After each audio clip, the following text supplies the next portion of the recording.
Shalom Ibu Bapak Saudara-saudara, kita jumpa lagi di Renungan Harian edisi hari Selasa 4 Agustus 2020 dari Bukit Sion Magale.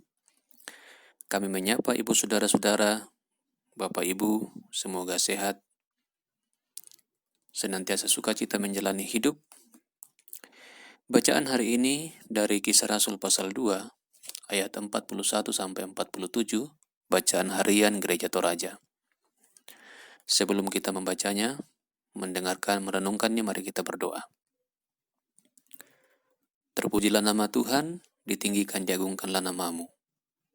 Punyamulah hidup kami dan berkat-Mu melimpah atas diri kami. Terima kasih banyak untuk segalanya, terutama pengampunan dosa bagi orang yang bertobat dan percaya di dalam Yesus Kristus. Terima kasih Tuhan, kami akan baca, dengar, renungkan firman Tuhan. Roh Kudus menolong kami supaya firman Tuhan menjadi kekuatan, peneguhan bagi kami. Dalam nama Tuhan Yesus Kristus kami berdoa kepada Bapa di sorga. Amin. Kisah Rasul 2 ayat 41-47. Orang-orang yang menerima perkataannya itu memberi diri dibaptis. Dan pada hari itu jumlah mereka bertambah kira-kira 3.000 jiwa. Mereka bertekun dalam pengajaran rasul-rasul dan dalam persekutuan. Dan mereka selalu berkumpul untuk memecahkan roti dan berdoa. Maka ketakutanlah mereka semua. Sedang rasul-rasul itu mengadakan banyak mujizat dan tanda. Dan semua orang yang telah menjadi percaya tetap bersatu. Dan segala kepunyaan mereka adalah kepunyaan bersama. Dan selalu ada dari mereka yang menjual harta miliknya, lalu membagi-bagikannya kepada semua orang sesuai dengan keperluan masing-masing. Dengan bertekun dan dengan sehati mereka berkumpul tiap-tiap hari dalam bait Allah.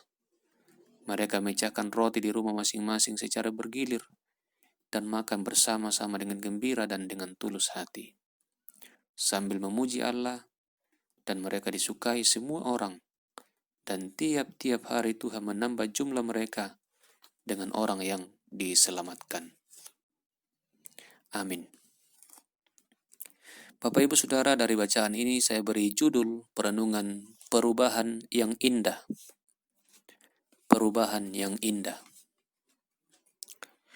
Ada perubahan yang indah, tapi ada perubahan yang tidak indah.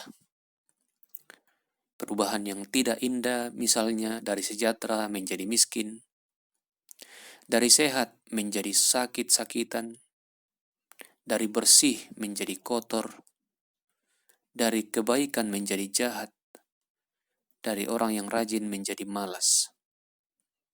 Ini perubahan yang tidak indah, yang tidak elok, yang tidak baik. Perubahan yang indah tentu saja kebalikannya. Perubahan yang indah tentu saja dari yang miskin menjadi sejahtera, dari yang sakit-sakitan menjadi sehat, dari yang kotor menjadi bersih, dari yang jahat menjadi baik, dari yang malas menjadi rajin, dan sebagainya. Saya kira semua orang atau lebih banyak orang setuju akan hal ini.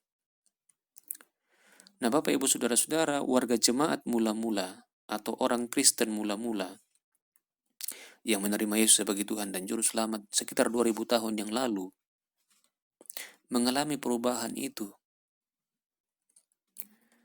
Mereka sebelumnya masing-masing mengurus diri. Masing-masing mengurus diri. Tapi mereka menjadi berubah. Mereka mau berbagi. Bahkan kepunyaan bersama menjadi milik bersama. Jadi apa yang sudah dimiliki, masing-masing kepunyaan dianggap kepunyaan bersama. Jadi tidak ada yang berkekurangan. Mereka mau berbagi satu sama lain. Mereka disukai semua orang. Sehingga di bacaan kita juga dikatakan Tuhan menambah jumlah mereka dengan orang yang diselamatkan tiap-tiap hari. Jadi karena hidup mereka berubah dari yang awalnya sendiri-sendiri atau mungkin egois, mengurus diri sendiri, kini mereka mau berbagi. Kini kepunyaan bersama menjadi kebutuhan bersama, keperluan bersama. Kemudian mereka terus bersatu dalam doa, dalam persekutuan, dan dalam pengajaran rasul-rasul. Jadi 3 hal yang berubah setidak-tidaknya dari orang-orang yang menerima Kristus pada waktu itu, yang sebelumnya tidak percaya Yesus, kini menjadi percaya Yesus. 3 hal yang berubah paling tidak.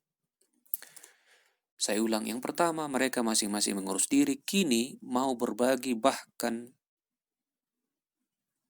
kepunyaan mereka dianggap kepunyaan bersama sehingga tak ada yang kekurangan. Itu perubahan pertama. Perubahan yang kedua, mereka terus bersatu dalam doa, persekutuan, pengajaran rasul-rasul. Tiap hari mereka ada di bait Allah. Mereka memecahkan roti, simbol atau tanda untuk mengenang kembali bahwa Yesus telah melakukan hal yang sama. Yesus telah memberikan dirinya, mengorbankan dirinya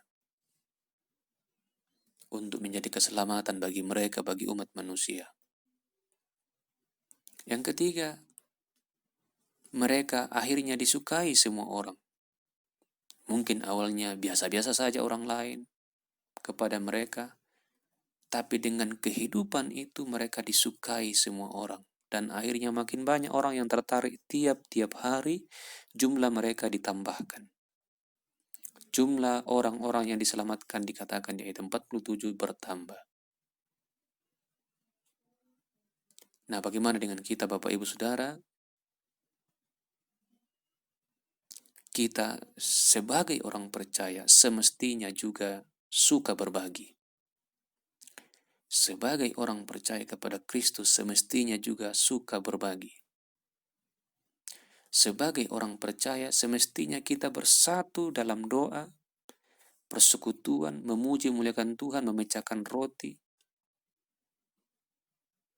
mengenang pengorbanan Kristus di kayu salib, dan bersatu dalam pengajaran firman Tuhan setiap hari. Setiap hari. Baik melalui hamba-hambanya, baik membaca sendiri di rumah, melalui khotbah, atau apa saja. Karena perubahan hanya bisa terjadi. Sekali lagi, karena perubahan hanya bisa terjadi oleh 2 hal. Pertama, faktor eksternal atau dari luar. Dari luar, yaitu melalui hamba Tuhan dan Roh Kudus. Hamba Tuhan di sini Petrus berkata-kata, dia manusia biasa sama seperti kita. Sama seperti kita. Kelebihannya saja adalah dia adalah saksi mata dari kehidupan, kematian, dan kebangkitan Yesus. Itu kelebihannya. Tapi melalui pemberitaannya juga, maka setiap orang percaya juga menjadi saksi mata. Faktor yang kedua, eksternal yang kedua adalah Roh Kudus yang dikaruniakan kepada Petrus, kepada orang-orang percaya. Jadi faktor eksternal dari luar ada 2. Pertama, hamba Tuhan yang diutus oleh Tuhan, dalam hal ini rasul, kalau macam saat ini mungkin pendeta majelis gereja. Dan faktor eksternal yang kedua adalah Roh Kudus yang terus-menerus bekerja, mengajar, membimbing setiap orang percaya. Faktor yang kedua selain faktor eksternal adalah faktor internal. Diri sendiri. Jemaat mula-mula berubah karena mereka tiap hari datang di bait Allah atau di rumah secara bergilir, bergantian. Sekali lagi, tiap hari mau bertekun dalam pengajaran rasul-rasul, terus belajar, terus belajar, terus belajar. Jadi mereka memberi diri, terus belajar, diajar oleh Rasul dan dipimpin Roh Kudus. Atau misalnya kita contohkan, Bapak Ibu bisa contohkan di rumah, kalau ada air kopi yang hitam, disiram terus-menerus dengan air yang putih, air yang jernih, air yang bening, maka kopi yang hitam itu perlahan-lahan akan berubah warnanya dari hitam menjadi jernih, menjadi bening. Karena apa? Terus-menerus. Tapi kalau sebaliknya kopi yang hitam itu terus-menerus juga disiram dengan kopi, maka dia akan tetap bertahan menjadi hitam, tidak akan berubah. Maka hal yang penting Bapak Ibu Saudara-saudara adalah kita terus-menerus tiap hari harus memberi diri, belajar firman Tuhan, mendengarkan firman Tuhan dari hamba-hamba Tuhan. Dan secara eksternal menaklukkan diri di bawah pimpinan Roh Kudus, mohon pimpinan Roh Kudus. Sehingga hidup kita berubah. Kalau firman tidak mengubah hidup kita, maka dunia dan kegelapan dunia inilah yang akan mengubah kita. Sekali lagi, kalau kita tidak memberi diri dipimpin oleh Roh Kudus, mau belajar tiap hari firman Tuhan, maka yang terjadi adalah kegelapan dunia akan terus memimpin hidup kita menuju ke kebinasaan selama-lamanya. Jadi tinggal dua pilihan, mau binasa selama-lamanya atau mau hidup selama-lamanya bersama Tuhan di sorga. Kalau mau hidup tidak ada pilihan lain, harus rela dipimpin Roh Kudus, diajar oleh hamba Tuhan, dan memberi diri, meluangkan waktu tiap hari belajar firman Tuhan. Kiranya firman Tuhan menjadi berkat bagi kita, untuk kemuliaan Tuhan, dan untuk kehidupan kita semua. Mari kita berdoa. Terima kasih Tuhan untuk firman-Mu. Kiranya kami luangkan waktu untuk belajar firman Tuhan setiap hari. Mendengarkan firman Tuhan dari hamba-hamba Tuhan. Memberi diri dipimpin Roh Kudus. Sehingga hidup kami berubah. Hidup kami disukai. Hidup kami hidup yang berbagi. Hidup kami hidup yang mengasihi. Terpujilah Tuhan. Berkati juga negara kami, bangsa kami. Berkati pemerintah kami. Tolonglah mereka satu persatu. Berkati semua pejuang-pejuang kemanusiaan di mana saja. Berkati orang yang miskin, dilanda bencana, orang tak berdaya, peliharalah mereka. Dan ajar kami selalu mengasihi mereka, menyatakan cinta kasih kepada mereka. Berkati kami dalam rumah tangga, pergumulan masing-masing, kehidupan masing-masing.